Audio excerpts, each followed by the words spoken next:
Thank you, ma'am. Good evening, ladies and gentlemen, and thank you for joining us for a discussion on our bank's financial results for the third quarter of financial year 2026. We have uploaded the results along with the presentation on our website, and I hope you have had a chance to go through it in detail ahead of this call.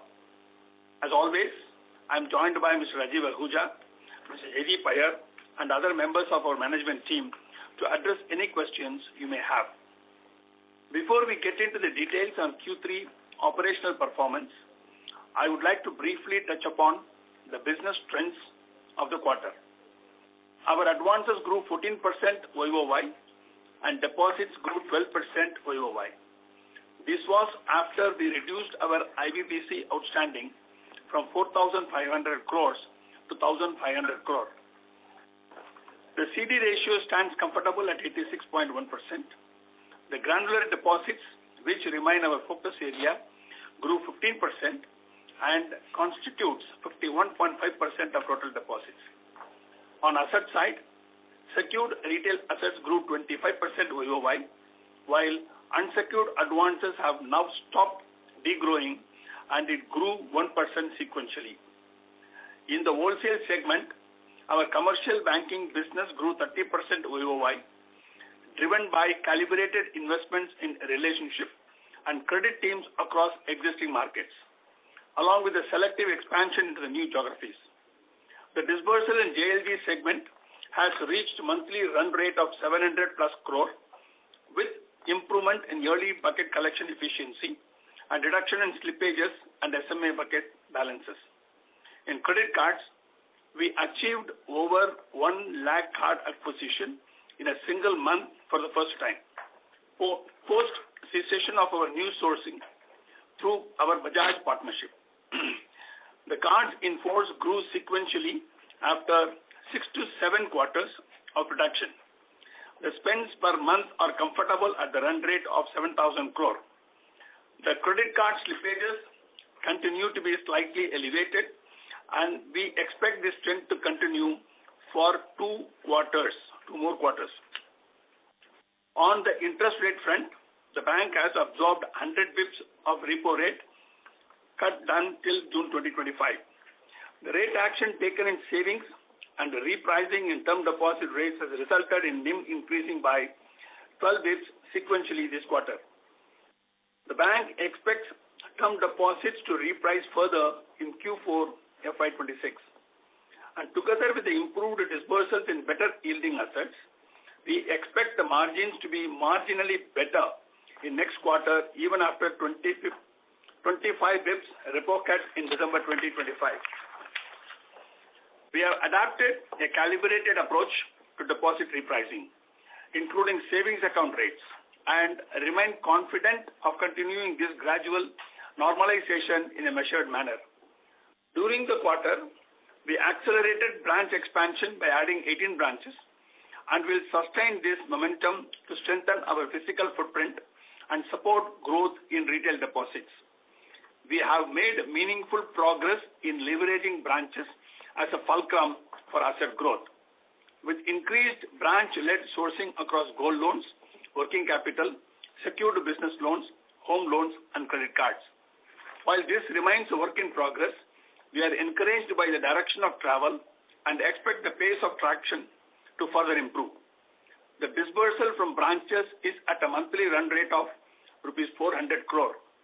The gold loans disbursal has now reached a monthly run rate of 225 to 250 crore and has the potential to go significantly higher. Our wholly owned subsidiary, RFL, as a sourcing channel for affordable housing and small business loans, is now gaining traction and has the potential to become a meaningful contributor to secured loan sourcing alongside JLG. Importantly, our retail secured businesses as a cohort have now turned profitable at the operating level, and as scale builds, we expect operating leverage to progressively translate into improved performance. On the progress of announced capital infusion by Emirates NBD Bank, we received shareholder approval in November 2025 for the overall transaction. Including the proposed capital infusion, and the amalgamation of Emirates NBD's India branches with the bank. Applications have been made for approval with other regulatory authorities including Reserve Bank of India, Government of India, Competition Commission of India, SEBI, etc. And they are in various stages of progress. In summary, our priorities remain focused on building granular liabilities with a narrower cost of deposits gap versus larger peers, achieving a more balanced retail asset mix with a faster growth in secured products, strengthening branch-led customer acquisition and deposit mobilization, deepening customer relationship through higher product penetration across our large existing customer base, and improving operational efficiency in our chosen segments to deliver more predictable outcomes across our P&L. Overall, we believe we are firmly on the right trajectory with the multiple growth opportunities ahead and right engines well oiled to capture these in a disciplined and a sustainable manner. Now I will invite Mr. Jaideep Iyer to take you through the financials in greater details. Thank you, Mr. Kumar, and good afternoon, everyone. Let me briefly touch upon some of the specific aspects of our financial performance. We grew our net advances 14% year-on-year and 3% sequentially to 1,03,086 crores. Retail advances grew by 10% year-on-year and 1% sequentially to 60,611 crores. Consequently, the retail wholesale mix is now at 59:41. As Mr. Kumar mentioned, this is net of the reduction of 3,000 crores in IBPC in the business loan and housing loan segments. Secured retail advances after the above reduction in IBPC grew 24% year-on-year and 1% sequentially. Adjusted for IBPC, obviously this has grown faster. Within secured retail, business loans plus housing loans grew 34% year-on-year and 8% sequentially. Tractor finance grew at about 23% year-on-year and 7% sequentially. The disbursal run rate for secured retail is well above 5,000 crores on a quarterly basis. For context, this number was approximately 3,000 crores in Q1 of this year. Wholesale banking advances grew at about 21% year-on-year and 5% sequentially, and within wholesale, commercial banking grew at a faster pace at about 30% year-on-year and 7% sequentially. The disbursal in the JLG segment is at a run rate of 700 crore per month versus 550 crores in the previous quarter. The good news is that the early bucket collection efficiency is 99.5. This is as good as one has got in this segment for a long time. The benefits of this has already been seen in lower sequential slippages, and we expect that trend to continue. Reiterating what Mr. Kumar said on cards, we've now crossed 1 lakh card acquisition in a month for the first time post the Bajaj Finance sourcing stopped in November 2024, as a result of which our cards in force also grew sequentially. Hopefully this should now result in the receivables as well growing on this sequentially from the next quarter onwards. On deposits, our total deposits grew at about 12% year-on-year and 3% sequentially to 1,19,721 crores. CASA ratio now stands at 30.9.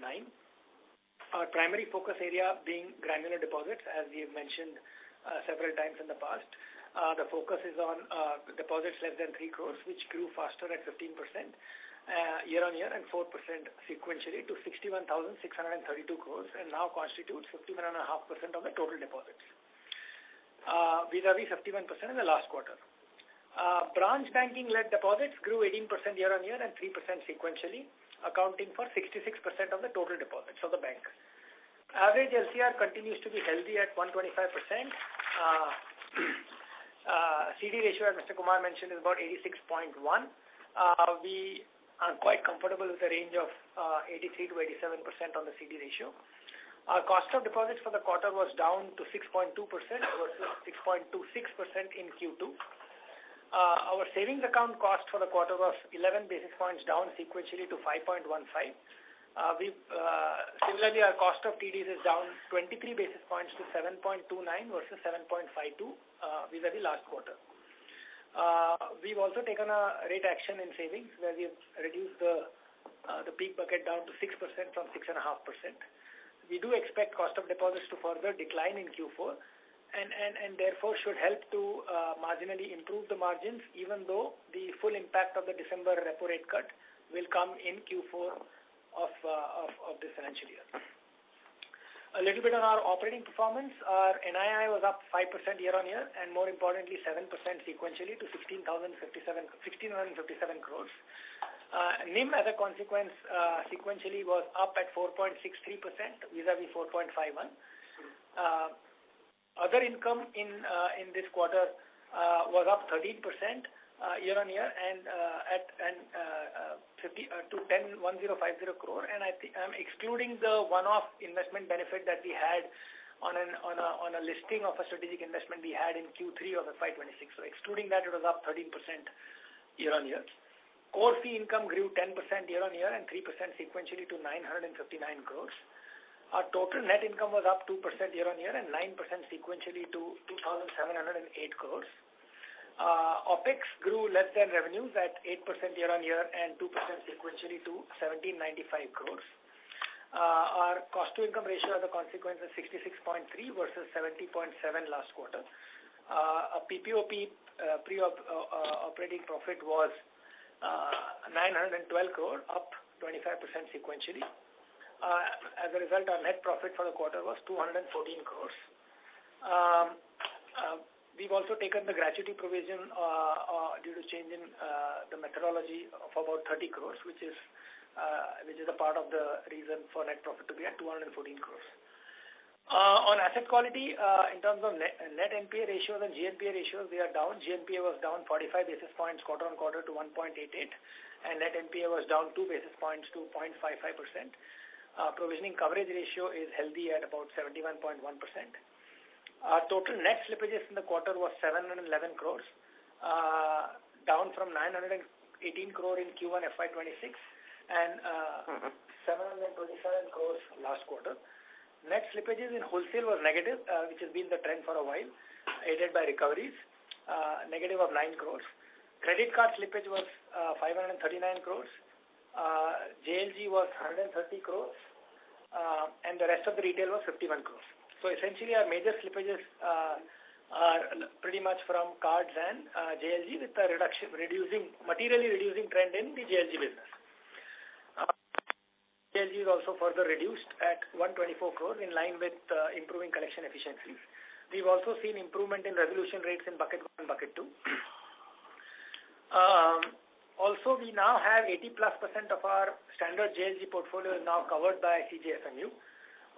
Hopefully that helps us in good stead if and when there is another cycle over the years. Our net restructured advances is very, very small now at 0.16%. On provisionings, net provision on advances was about 634 crores, largely dominated by cards with 491 crores, JLG of about 60 crores, and all other retail put together at about 70 crores. And wholesale was about 13 crores. Credit cost as a result for the quarter was 64 basis points. On capital, we continue to be fairly healthy with the 14.94% total capital adequacy and CET1 of 13.45, including the profits for 9 months. We burnt sequentially about 7-8 basis points, largely due to growth. With this, we will now open the session for Q&A. Thank you. Thank you very much. We will now begin the question and answer session.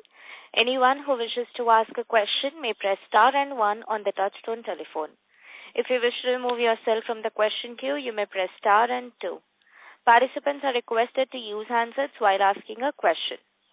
Ladies and gentlemen, we will wait for a moment while the question queue assembles. The first question is from the line of Rikin Shah from IIFL Capital. Please go ahead. Hi, good afternoon, sir, and thanks for the opportunity. I had 4 questions. First one was, I just noticed that the balance with other banks on the balance sheet has jumped to 12,000 crore, sharp increase both QOQ, YOY.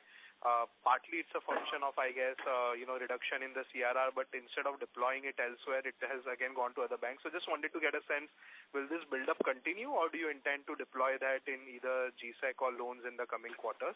That's number 1. The second one is on your provision coverage. It has now come down to 71%. So perhaps it means that the additional SMA loan provisions on MFI book are no longer being carried and it has normalized. So how do you expect PCR to kind of settle in the next 1 year? Is this the level where it will continue or would you want to further increase it? So that's number 2. Third one is on asset quality. So the slippages in credit card are elevated and Kumar sir, you mentioned it may remain elevated for next couple of quarters. Was just curious to understand why has it not normalized yet? What is it keeping at elevated levels and probably longer than what we initially thought? And lastly, pertaining to the fund infusion, so any initial thoughts how you would be looking to deploy once the capital potentially comes in 1QFY27? So those are my 4 questions. Thank you. Okay. I'll take a couple of them and I will ask Jaideep to get into that, the mathematical part of it. Okay. The first one with regard to the deployment of the funds, as I told in the last time also, we said that we have drawn a broad strategic points for deployment of that and it is being discussed at the board level and we will be able to give the precise way of doing it because we have identified the growth within all the areas which we have been growing for the last 1 or 2 years. Second will be some new forays and new areas will be entering, which will be in terms of investment part of it in wealth management, expanding our branch footprint and expanding our distributions, and some of the new products and services in retail will be able to introduce it. And we have a gift city, we wanted to leverage it. These are the various things which I said earlier. We stand by that, and we are working on the deeper numbers on that. With regard to the PCR, if you look at it, we are normally comfortable between around 75 to 78%. This is what we have been maintaining it earlier. Maybe in a quarter to come, we will be building up to that extent. And with regard to the bank balance, I will ask Jaideep to give you the details. Yeah, and cards. Yeah, and just to add on PCR, we have board-approved policies. So obviously, there is not much discretion or changes that happen. So depending on the portfolio which is going bad, there is certain level of provisioning which is taken. So it's a little bit of a mathematical outcome than a target. But we've said in the past that we should definitely be 65 plus at most of the times. On credit cards, yes, we kind of, if I want to kind of divide the problem, I think we're kind of happy with the book that has been created over the last 18-24 months, and we've seen progressively better outcomes on that. If we look at leading indicators like 6 months on book or 12 months on book, there are certain pockets of the portfolio which are exhibiting weakness. And we think that it will take us, as Mr. Kumar mentioned, a couple of more quarters for that to resolve itself. And therefore, conservatively, we are guiding like this. And it's a combination of, what underwriting. We had a reasonable jump in growth of cards post-COVID.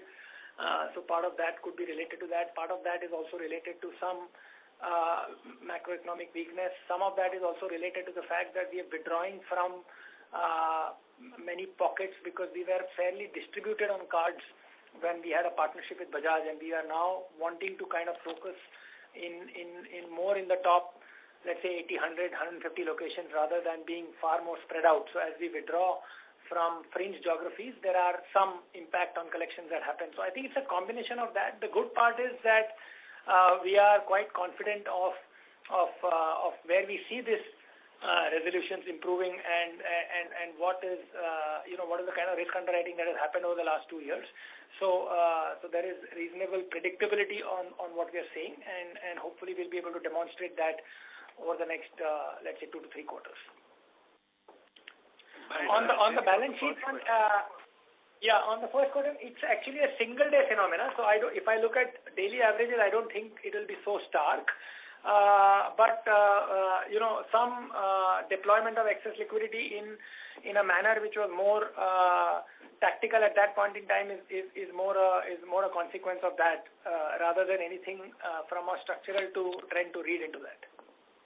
Got it. And just one clarification on the PCR comment. Kumar sir mentioned 75 to 78% being the comfort level, and you did mention 65% plus. So how should we kind of build this? So it's a consequence. It's a consequence of which goes bad, right? So for example, theoretically, let's say at some point, let's say there is a secured retail asset shows some increase theoretically, that will continue at 15%, right? Because the recoverability there is very high. So as we expect, see, one of the other things that is happening is on the microfinance front, there is a catch-up of provisioning that is happening. We have got back to a 25% run rate. So we will see a little bit of net NPA increase in microfinance from a legacy portfolio standpoint. Whatever went bad in Q2, Q3, etc., and Q4 will have a catch-up provision based on a 25% per month, per quarter catch-up. So it has nuances around which portfolio at what point in time. I think basis the recoverability, we are quite comfortable with the provisioning guidelines that we have. So we are very aggressive, as you know, on cards. We are reasonably comfortable with the microfinance portfolio to be taken 100% provisioning over a year. We are, despite portfolios like tractor, we take 100% provisioning in 2 quarters. So despite it being secured, so I think depending on what portfolio exhibits stress, there can be some ups and downs, but broadly speaking, as I said, plus minus 70 is where we should be comfortable with. Got it. Very helpful. Thank you so much. Thank you. The next question is from the line of Jayant Kharote from Axis Capital. Please go ahead. Thanks for the opportunity. There are 2 questions. One is on the cards business itself. While we do understand that you've taken corrective actions, but the quantum of slippages are, or at least the provisioning seems to be continuing for much longer than the industry. And few more quarters, meaning a good 1/5 of the book is not growing. So even with the capital coming in, if a large part of the book doesn't accelerate, how do we see this business, not from next 2-3 quarters, but next 2-year perspective? And when do we really start the issuance rate to go back to the earlier levels? That is number one. And specifically want to understand why is RBL card portfolio lagging the industry over here. I'll come back with the second question. I think I think the way I have described it, I don't think I have much more substance to add here, Jayant. Basically, we are saying that when we look at incremental portfolio that has been underwritten over the last couple of years and the early trends that we are seeing on that, those are coming quite under control. And there are, as I mentioned, there are certain pockets of portfolios which are exhibiting stress, and we expect that to resolve itself over the next 2 quarters. In terms of coming back to a run rate of issuance of 2-2.5 lakh, I don't think we are necessarily chasing a specific number here. I think the bigger excitement that we have is how do we underwrite cards and have multiple products, looked at cross-sold to the same customer base. So we are hopeful to have a significantly higher overlap between our savings account and card customers over time. We are more hopeful of underwriting other secure products to the same customer base through more advanced analytical underwriting methods. So I think that is where even the methodology of which how we approach customers, how the customers can do DIY journeys for consuming multiple products, I think that is where the focus is. I don't think we are looking at cards as a standalone product to grow materially beyond, we will be very comfortable with a 10 to 15% growth in the book and 1 to 1.5 lakh. We should get to a 1.5 lakh new card acquisition in a few months, and I think that's a good run rate as long as we are able to bank the customer for more products, because ironically one of the risk mitigants in this business is actually to have a more transactional relationship beyond cards with the customer. And that's obvious when you look at performance of card businesses across banks and non-banks. You will see that difference, and I think we want to progressively move towards multi-product customer consumption on this rather than a single product business. So this is very clear actually. 10 to 15% on the book is very clear, and like you said, you're not targeting the 2.5 lakh. So just to add on the asset quality, how many more quarters do you think you will need for the cards book to stabilize on asset quality? See, I just want this to be addressed in 2 parts of it. The acquisition which we are doing it in last maybe around 6 months' time is behaving normally, in a sense that we are in a position to come back to the quality of the acquiring to that good state. The existing book, which is just showing the stress after we took over, as Jaideep made it clear earlier, it was operating in all the pin codes. We have shrunk the pin codes. So naturally, the pin codes where we don't have the muscle to do this activity is just showing a lot of stress there. Because this is one business where you have to be in the business for retaining the people at the end. And you have to keep on doing the business with all the pin codes to do that. That stress, we made a very the sharp assessment of it, and it will pick out in the June, and thereafter it start trending down. So we will be by September, if you call it, it may be normalized number what we have been seeing it earlier. So the June is what it will pick out. And Vikram, anything more to add? Yeah, so no, sir, I think you summarized it well. In terms of our customer selection criteria and our distribution strength, we are almost, at a well-defined level, and from here onwards, we'll continue to grow at about 10-15%. What we have identified in collection performance is that except, the early trends and the new sourcing is behaving as per the plan. Except for a particular cohort, most of it is looking predictably coming within our risk appetite zone, and I think in another 2 quarters we should see it getting back to the desired levels. Great. So just to again confirm, by September, if it stabilizes, it means second half of FY27, we should be looking at a normalized behavior of this book on the card side. And right. The second question was on the growth after the capital and branch strategy. So if you could just help us with the timelines on both branch expansion, assuming hypothetically the capital is already in the next 1 or 2 months. How do you lay out the branch expansion strategy over the next 1 or 2 years? And then, again, similarly, timeline on the growth. When do you see growth acceleration? See, our branch expansion strategy is very clearly laid out, and it has been well consumed by the team across. We will exit March with around 600 branches, and by next March, as in a year after, it will be around 800, and by third year, we will be exiting from 1,000 branches. It is our own RBL branch bank. We have already identified 200 high-growth locations across the country, taking into consideration the opportunity for us to make a high growth rate there in respect of a granularization of our focus. This is apart from the touch points of around 1,300 where we have an RFL, which we have started leveraging it for the last couple of quarters, where apart from doing a JLG business, they will be doing all that retail secured businesses also. So if you, for the simplistic understanding, you will say that 1,000 branches will do all your retail asset, retail liability. It is a retail consumer business bank, branch bank, and RFL will be doing your retail asset also. So for the business growth opportunity, you will be having around 2,400 touch points by end of third year. Great. And on the timelines for growth and the capital? So the capital is depending on an approval which is going to come. We don't have a precedence to say precisely that when it is coming because it's the first of its kind. So we made our own assessment based on what was the conversation which is going on with various regulatory authorities with whom we are applications have been made. We feel that maybe in Q1 will be the right time for us to say that approvals will come. Thereafter, the process will follow for getting that infusion to take place.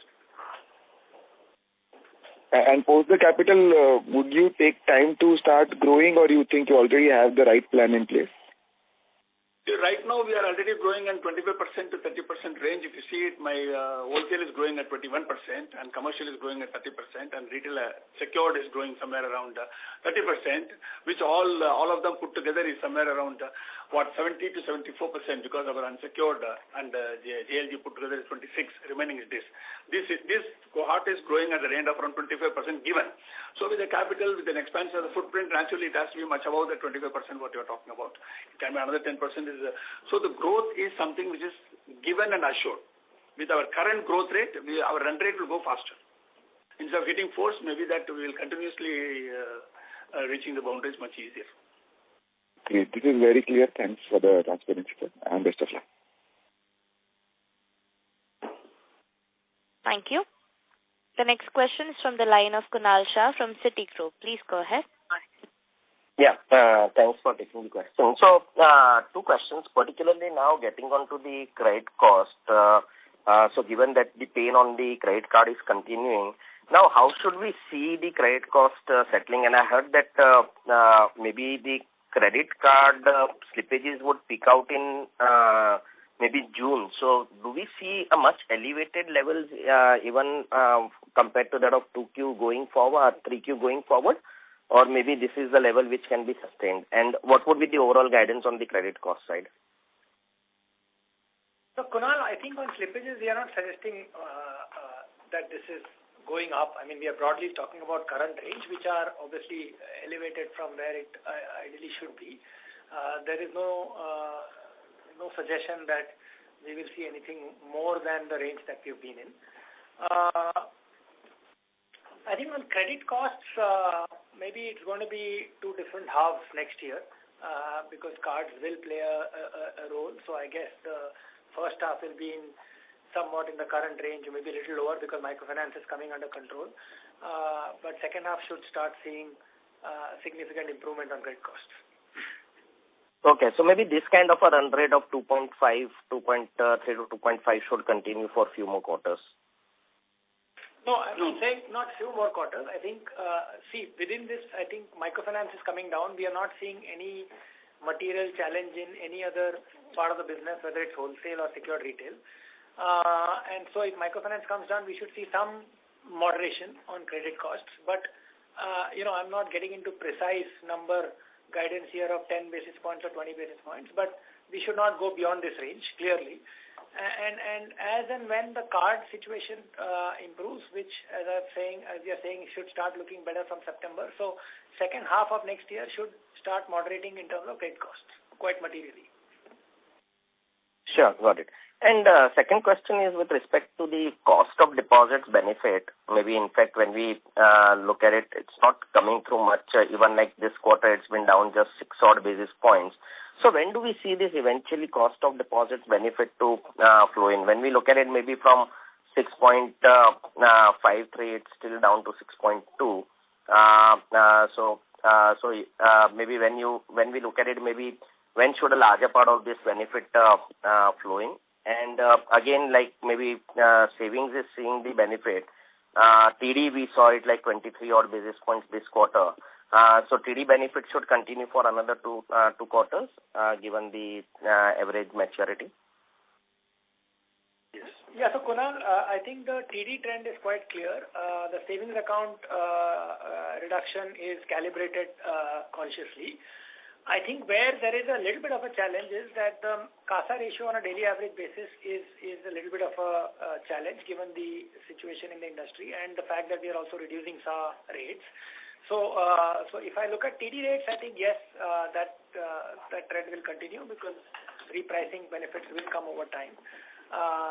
And therefore, effective cost of funds reduction will be a little moderated as compared to the TD cost reduction.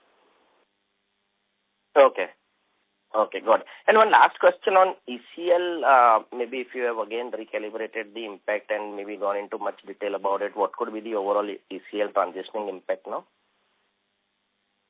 So that's a little bit work in progress. I think we are in that 10% zone of net worth, but we are, RBI guidelines have recently come out and we are in the process of, we will also have to potentially start reporting IFRS accounts for consolidation purposes post the consummation of the transaction. So we are working on that with a lot more detail orientation.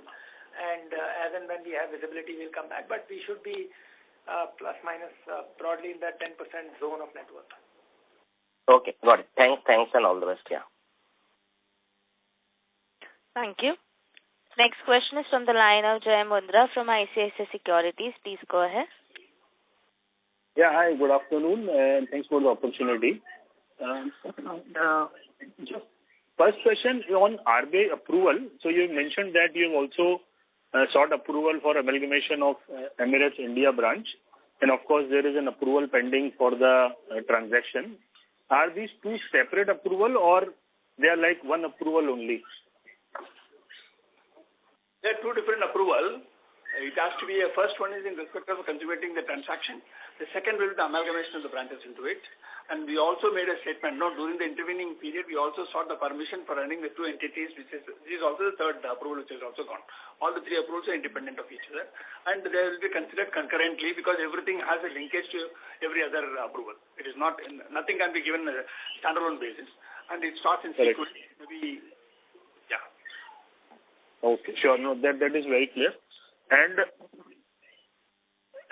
second question, sir, on credit card business. So you mentioned about the likely asset quality behavior, but I also wanted to check on the growth side, right? So if you believe that it will take over 2 quarters for portfolio quality to more stabilize, in the interim period, would you see the big book outcome to be similar, wherein the QOQ or YOY growth has been negative, or you think that maybe the recent behavior makes you positive to at least start growing this book? How should one look at the credit card book growth over the next 2 to 4 quarters? So only one important point I'll tell, then I'll ask our Vikram to talk about it in detail. The first thing will be that first it will become QOQ positive. Then it will start working on YOY positive. Next quarter it is going to become QOQ positive, and the other YOY positive, because it's a 10 to 15% range, it will take some time for you to become YOY positive. Vikram, you can give further details. Right. So see, in any mature credit card portfolio, you see erosion of about 20%, annually, either voluntarily or involuntarily, which means that to sustain a growth of say about 10-15%, we have to do new cards equivalent to about 25 to 30% of our current base. Now, immediately after exit of Bajaj, we did a diversification of distribution, which has scaled up to 100,000 cards in December. We'll continue to now scale it up to drive about 10 to 15% growth on a sustainable basis. In month of November and December, after I think about 12-15 months, we have seen growth in the portfolio. Now, after the start of so this is a point of inflection from where we will sustainably grow 10 to 15% annual, which means that about 5-7 to 10% quarter on quarter. That is the answer on growth. For driving this growth, we have already developed well-defined distribution within the bank with no dependency on third party, which is giving us sustainable new acquisition on month-on-month basis. Sure. Did I answer your question? Yes, that helps very much. Then another question, sir, was on IBPC sell down. I was under the impression that, the bank would need more growth, even if it comes from IBPC. So why sell down IBPC when, 1 or 2 quarters down the line, you may have to again do IBPC only? No, I think it is not a sale of our asset. This is something IBPC which has been taken by us over a period of time, and it got accumulated to 400 to 500. Then we said that our own muscle should contribute. So we have started saying that instead of doing lazy banking, we wanted to do hard work banking, which is one of the major reasons for us to shirk this IBPC. At one point at the time, you can't depend on the third party. If you wanted, you can accumulate and show the growth. Minus this, our people are able to show the growth of around 24% organic, so that now they know that strength, which will go up to, let us say, 30 to 35. That is an idea. It is not our assets sold out to IBPC. It's the other way around. We shirked or removed our IBPC book, which we bought over a period of time. Correct, sir. Okay, and last question, sir, on LCR. If you can quantify from April beginning, you may have to provide more runoff rates on MIB, and there could be some lower runoff rates on wholesale deposit. What could be the net impact because of these changes on your LCR? Could there be release, or you may have to provide more liquidity? If I remember right, the task is going to give you benefit of our LCR release because it is going to move away from 100% outflow to 40% outflow, and it is providing an opportunity for growth, plus it is going to give you release of LCR.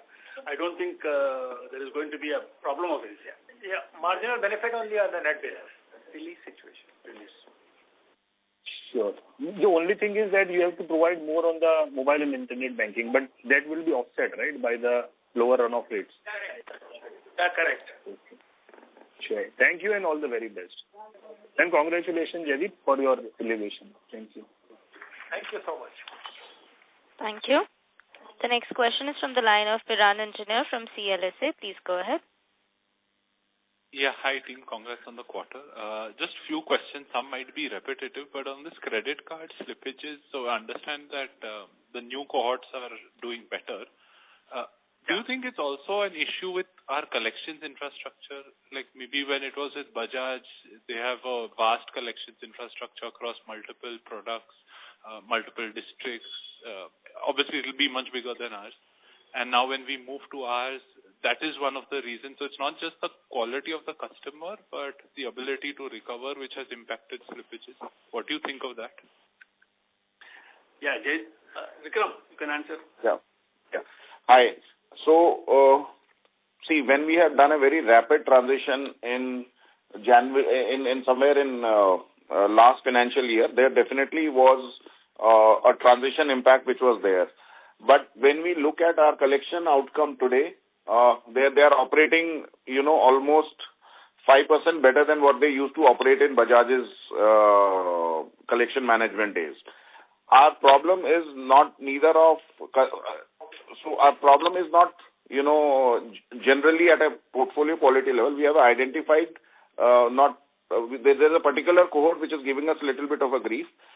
If we were to see the collection performance outside that, we are doing little better than what we used to do even when Bajaj was there. So our collection muscle right now is fully developed and fully ready to manage a portfolio of this size with a reasonable growth. But the slippage is coming because of that cohort which is giving a little bit of grief. Otherwise, we are reasonably in control over the portfolio. Just to summarize the point what you have asked about, whether the collection infra is weak when compared to the BFL is a broader point which you brought about. The collection infra at the end of the day is always a collection agency which is working on the field, right? The collection agency is going to be with the X or it is going to be the Y, the same set of people. The supervisory team is what it has been taken over. This infra setup might have taken a little time, but the setup is as strong as that it used to be earlier. This is a broader sense I wanted to give you and give you a comfort that it is not the collection infra. If the collection infra is weak, it is going to be perennially weak. So it isn't so. So the initial setup and absorption period, the moratorium got extended a little because of that.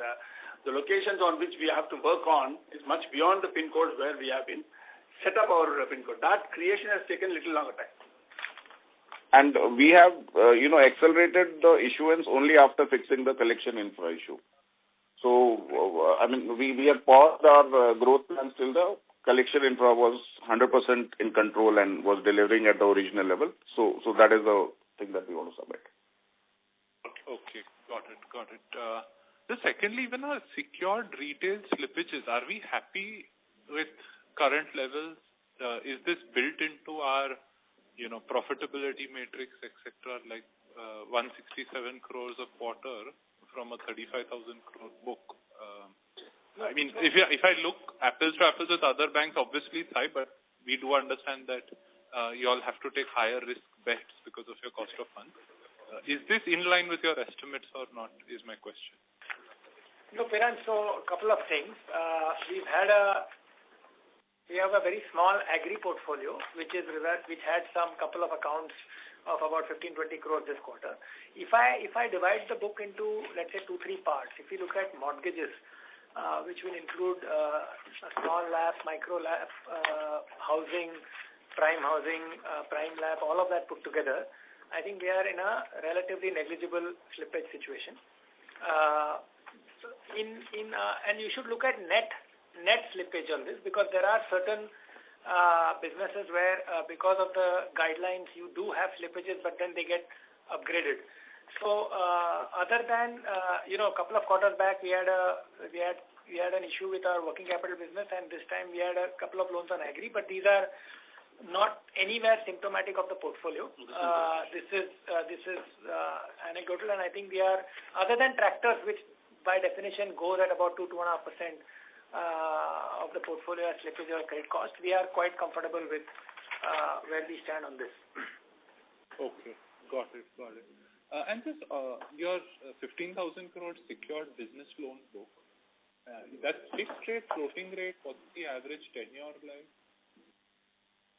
On the business loans, on LAP portfolio? LAP The portfolio. 15,000 crores secured business loan. So I presume that is LAP, but I don't know if it works in capital. That's correct. That's correct. So behaviorally, it should be about 4 to 5 years. Okay, and it will obviously be floating rate then.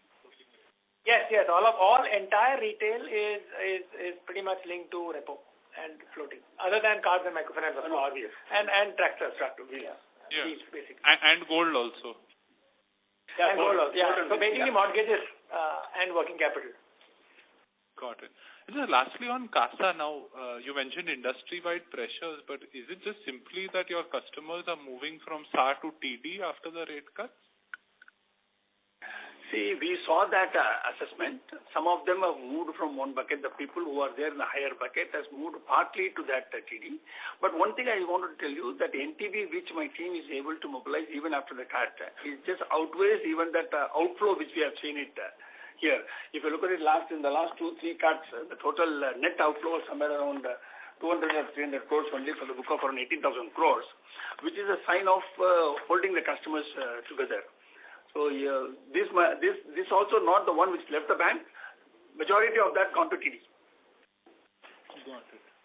Okay. Yeah, left the bank, of course not, because all the other banks have also cut their rates, so you can't go anywhere else. But moving to TD was my question. But yeah, that answers my question. Thank you and wish you all the best. Thank you. The next question is from the line of Param Subramanian from Investec. Please go ahead. Yeah, hi. Thanks for taking my question. Firstly, so I heard Mr. Kumar call out 200 branches per year, if I'm not wrong, for the next 2 years. What does that mean for OPEX run rate for FY27 and 28? See, I'll tell you now, on an average around, half a million INR is what we do. OPEX.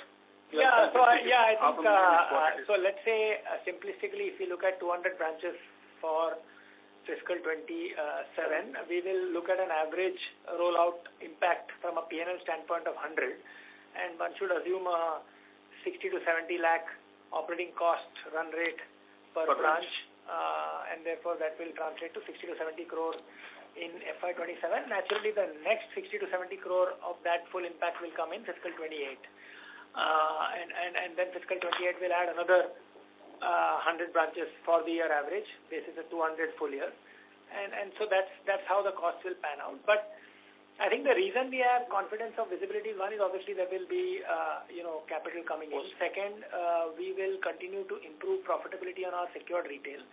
Third, we expect a material change in cards and microfinance profitability by the time we exit our second half of fiscal 27.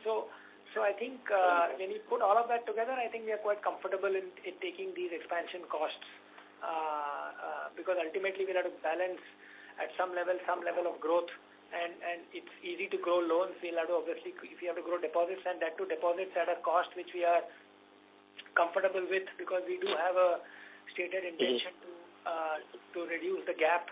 And along with that, if we impose a 25-30% growth in deposits, naturally we will have to arm the businesses with distribution, and that's the intent. With the branches being a distribution for retail asset, we have a very calibrated plan of making the branches to become profitable on the 18th month. That means the branch which is opened in this quarter will become, before FY28 will become profit. And once that cycle sets in, and with your ability to reduce the cost, with your ability to borrow at a cheaper rate, that will get compensated. But while, of course, when you wanted to expand on the liability side, the footprint has to expand, right? Fair. So 7,200 crore is your annual OPEX run rate. So you're saying only a 60-70 crore extra impact. Did I get that correctly? Yeah, for branches. For branches, yes. And this is fully loaded. I think this is fully loaded branch expansion. So that should be the incremental run rate. Okay. Correct. Okay, fair enough. Second question, again on your margin in this quarter. So on slide 5, you show these movements, right, between your cost of funds and yield. I can see the LCR is also broadly stable quarter on quarter. Your yield is down 13 basis points. Your cost of fund is down by less than that. So how exactly is this NIM expansion, how is it played out over 12 basis point in this quarter? So part of that, Param, is CRR cut benefit of about maybe 4 basis points or so. Right. Yeah, that I get. Yeah, part of that is on a daily average basis, the investment book to advances book was lower than historical trends. Some balance sheet efficiency, some improvement in short-term investments that we had. So it's a mix of factors. And, okay. No, I thought it should have reflected in your LCR, right? I mean, that is flat. Maybe I take that off. The average LCR, of course, is lower than the previous quarter, so we've used liquidity more efficiently this quarter. Okay. Fair enough. Yeah, that's it from me. Yeah, thanks. Thank you. Thank you. The next question is from the line of Rakesh Kumar from Valentis Advisors. Please go ahead. Hello. Yes, Mr. Kumar, please go ahead with your question. Yeah, hi. Hi, sir. So, for this question, sir, on extension of DCCO, so how much is the provision that we are holding on those outstanding? Can you repeat? Sorry, we couldn't understand the question. Can you repeat? Yeah, so with respect to notes to accounts number, so where extended. So I'm sorry to interrupt you, Mr. Rakesh. Your voice is breaking, sir. We are unable to hear you. Is it fine now? Yes, please go ahead. Yeah, so I was asking the amount of a standard asset provision that we have on the loan that we have, where the DCCU has been extended. So, what is the provision that we have on those loans? So total project loans that we have on our books basis the new guidelines that kicked in is about 4 crores. Okay. On standard, yeah. Okay, so what would be the incremental number? So, because of this increase in the DCCO extension? 4 crore is largely incremental because we would have had only 40 basis points before that. So roughly 4 crore is delta. Okay. And if you look at the constitution of your retail liability, it has marginally deteriorated from the June numbers. So if you have any color to add here. In what context, sorry? Yeah, so if I look at your retail liability constitution-wise breakup, which is there in the slide number 16, and if I look the number from June to December number, so there is individual and HUF number percentage has come down. Yeah, I guess that necessarily is not good or bad in itself. I think small business, if you look at granular deposits, we are sequentially better. So it could be from small businesses. It could be, so we would typically not necessarily look at just individuals as a constitution, but look at the granularity. And on an individual basis, I think we've kind of seen savings account anyway being a challenge line for the industry. So part of the reason would be that. But otherwise, Narendra, yeah. Yeah, our retail deposit is better, which is CASA and FD less than 3 crore is growing faster at 16% as compared to the total deposit. Yeah. And our granular deposit is growing at 15%, which is better than total deposit. Yeah. Individually is showing lesser because of the because we cut the rates from 7.5 to 6%.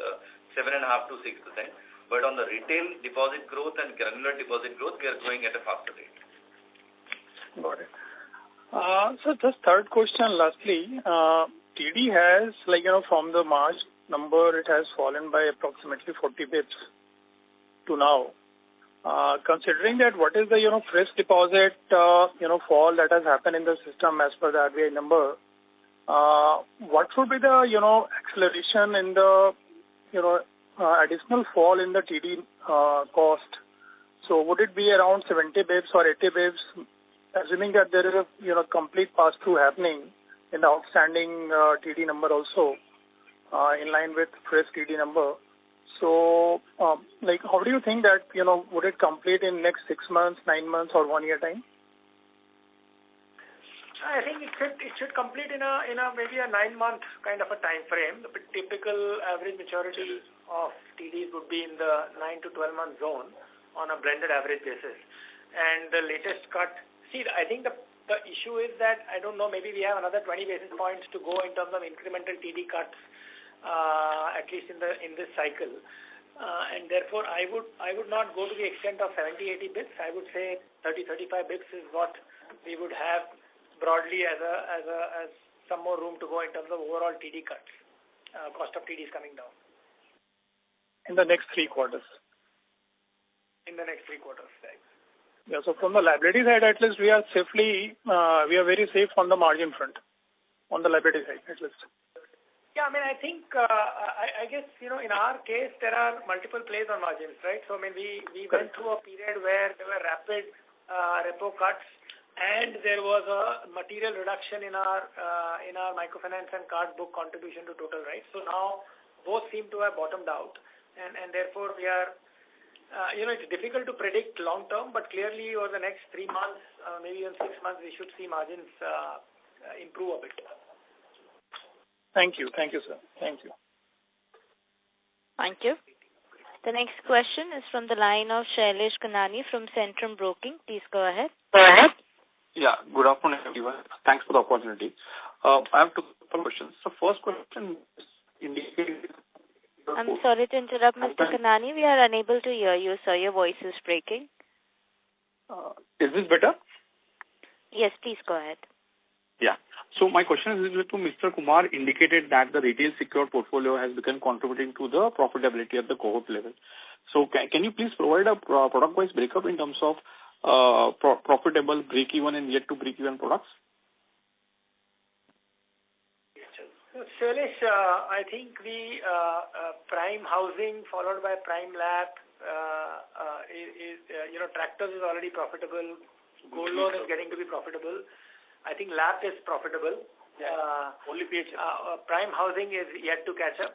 And small affordable housing and small LAP, given that it's a growth area, acquisition costs are still a little higher. Maybe that is just about breaking even. So 2 things will drive profitability. One is obviously there is a back book which keeps growing and therefore giving you interest income without cost of acquisition. Second, we are consciously keeping the mix in favor of small business loans and affordable housing, as you will see in the slides that we have presented, which has a faster break-even time. And third, we continue to expect productivity gains on origination as well going forward. So I guess it's a combination of all of this in terms of improving profitability. So if my understanding right, in terms of yet to break even, it is only prime housing is one segment which is yet to contribute to the break even. That is understanding right? Pretty much, yes. Yes. Okay, fair enough. Sir, my second point was with respect to wholesale lending. Obviously, macro has helped, and this quarter the numbers were good. But if you can throw some light, say once the capital comes in, 2 years, 3 years down the line in terms of mix, we have been stable in terms of 60-40. How would that number be in terms of retail and wholesale? Let me tell you, this is a precise number we'll be able to say once we finalize our strategy along with the board. And naturally, it is not going to be 60-40. It will be definitely trending towards, moderating in respect to in favor of wholesale. In favor of wholesale. Okay, fair enough. Sir, just one question. Sorry to harp again on credit card business. Because we have had some misses on that in terms, especially post our tie-up with Bajaj. Can you shed some more light in the sense what gives us the confidence that in next 2 quarters asset quality would improve? Because in the past also we had had given similar guidance, but somehow because of the macro and other factors beyond our control, we were not able to kind of deliver on the asset quality on credit cards. So if you can throw some more light. Yeah, so Shailesh, as we said, I think if we look at, portfolio originated over the last couple of years, leading indicators on that portfolio, underwriting changes that we have done and being demonstrated in terms of X-flow bucket, we are seeing, other than some patches of cohorts, as we mentioned, we are looking at significant improvement in line with our expectations. So there is a clear visibility on improvement which we see from September quarter onwards. I think yeah. Sorry, go ahead. No, I was just listening. Yeah. Okay. So we are pretty confident this time around to deliver in a couple of quarters time the betterment in asset quality for credit cards, right? And I think in terms of profitability, it's not only credit costs. We are also significantly working on cost of collections and cost of business in general, which also got bloated because of higher slippages and higher collection costs. So in terms of overall business outcome, if I dial back 3 years, it was significantly higher on revenue. We have now the industry settling down to a structurally lower revenue business. And that has to be countered with both reduction in cost to assets as well as collection and slippages and credit costs. Sorry, Vikram, you want to add? Vikram, Shailesh is looking for a confidence from yourself. Yeah, hi. So Shailesh, after the transition of collection from Bajaj to us, we have done significant investment in collection infrastructure, and we have paused growth from third party, till the time we have full handle on collection. So as Jaideep has said, now our distribution muscle is ready, our refresh rate is ready, our collection infrastructure is also, in place, and has been tested on scale.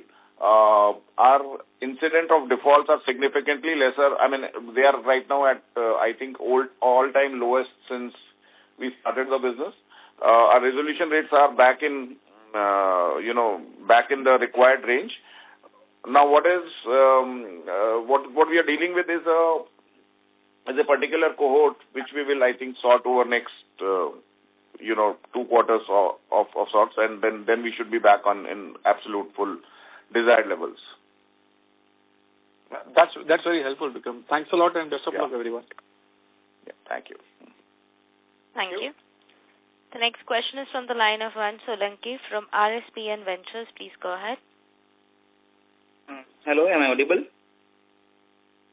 Yeah. Yes, you are. Please go ahead. Other than JLG, I just want to know the strategies about the wholesale and other secured retail banking, like how we see the other 2 segments of the bank going forward, not in the next 2-3 quarters, but I'm talking about the after 1-2 years. You are talking about, if I understand right, you are asking about the growth of wholesale banking and the growth of retail secured. Is that correct? Yeah. Okay. We have been growing wholesale at around 21, so that is the minimum pace, and it can't go below that, and it is going to go up. In the near term, it will continue to be in the range of 20-25. In long term, it will be much higher. In respect of retail, we have been growing at around 30%, 25 to 30%. In near term, it will continue to be the same range. In long term, it will also go up by around another 5 to 10% or more. Okay. And on the GLG front, will the growth will be as higher as we have in last 1 year, about 4 quarters back?